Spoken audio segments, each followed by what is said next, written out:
আপুনি যে এইটো কাঠিটো কৰি আছে এইটো কি কামৰ কাৰণে কৰিছে এইটো কি বাঁহৰ পৰা কাঠিটো কৰিছে জাতি বাঁহ এইটো এটা বাঁহৰ পৰা আপুনি এনেকুৱা কেইটা চালনী বনাব পাৰিব এইটো 3 কোণো হয় 4 কোণো হয় এটা বাঁহত কেইদিন লাগিব এইটো কৰিলে 2-3 দিনত হৈ যায় 2-3 দিনত মানে 3খন 4খন চালনী এটা বাঁহত হৈ যায় ডাঙৰ চালনী এইটো আপুনি চালনীটো বিক্ৰী কৰে নে নাই নিজৰ কামতহে বিক্ৰী কৰি নিজৰ কামতো বিক্ৰী কৰিলে এটা চালনীৰ দাম কিমান 200 টকা মানে 200 টকাকে 4টা চালনী হ'লে আপুনি 800 টকা পাব আৰু বাঁহটোৰ দাম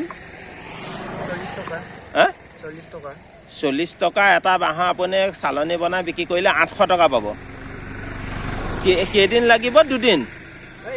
লাগে কাঠিটা শুনছে 3-4 দিন লাগে কাঠিটো আপুনি ধৰক কাম নাইকিয়া টাইমতো চালি ল'ব বুলি কৰি ল'ব পাৰে ন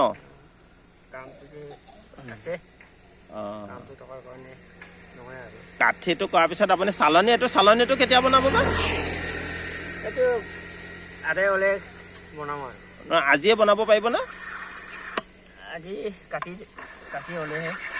আজি কাঠি চাচি হ'লে আপুনি ধৰক আবেলি পিছবেলালে আপুনি হয়তো চালনী গাঠিব পাৰে ন